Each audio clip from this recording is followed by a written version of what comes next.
Dear Mrs. Finch, as Lewis's psychiatrist, I can understand your desire for an explanation. As I see it, the trouble began in January, shortly after we convinced your son to seek treatment for substance abuse. Newly sober, I believe Lewis first noticed the monotony of his daily life.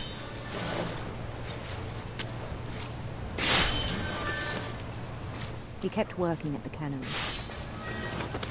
That's pretty gross. But he withdrew part of himself. In our sessions, I saw the same behavior. His mind began to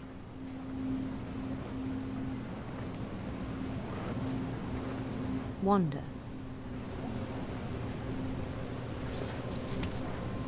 I asked him to describe it. This is weird. He said he started small,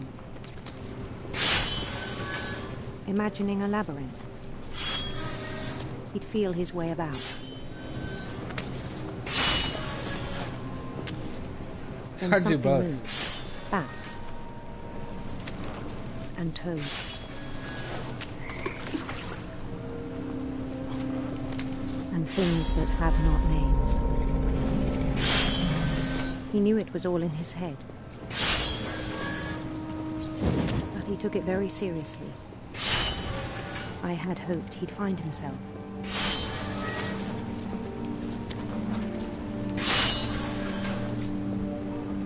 But he found something more. I worried about him then. Daydreaming at the cannery. I spoke with his boss. But he said Lewis had become a model employee.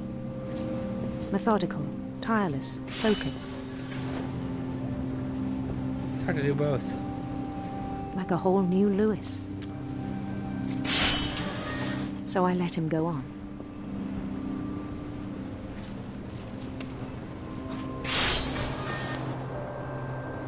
I even encouraged him. It seemed very promising at first. He told me he'd made a new friend.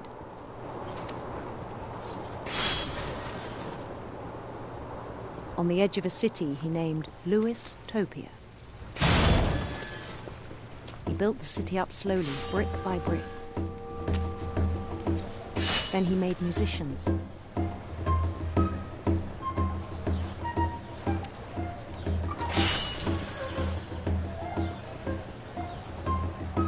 And songs for them to play. He talked about starting a band. And he was always humming something. Every day his imagination grew stronger.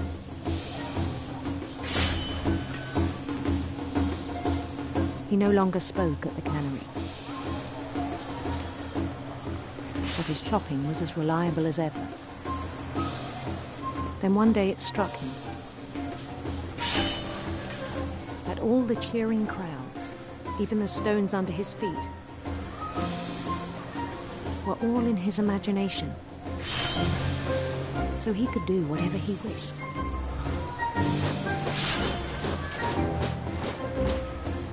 He held an election for mayor. And he won. They begged him to stay, but his mind was already wandering. It became a game for him.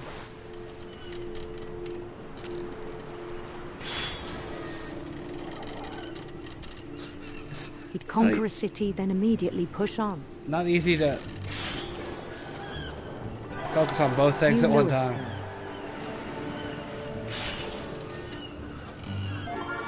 St. Louis. He started drifting away from our reality.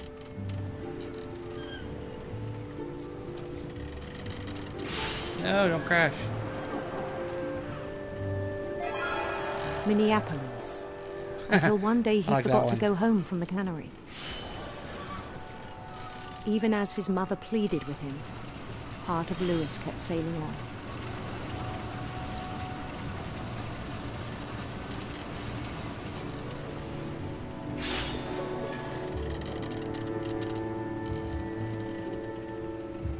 In Louisburg, he heard rumors of a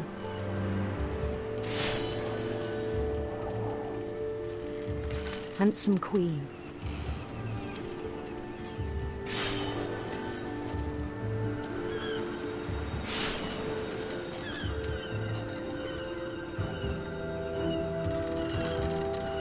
The queen was on her own quest for sinister serpents.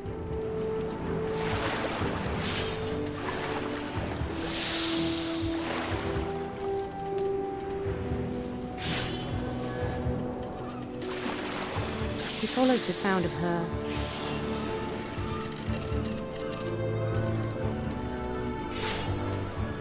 electric sitar.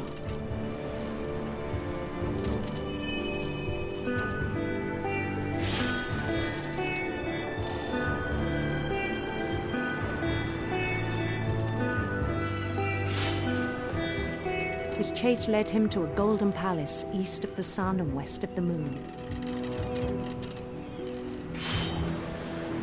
The book on one of the bookshelves. Even then, his logic remained sound.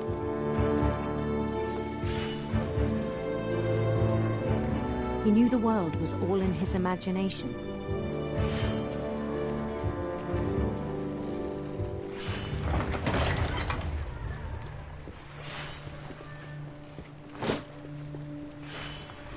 But he was so proud of having created it. In his own eyes, he'd become something greater than a king. This is weird.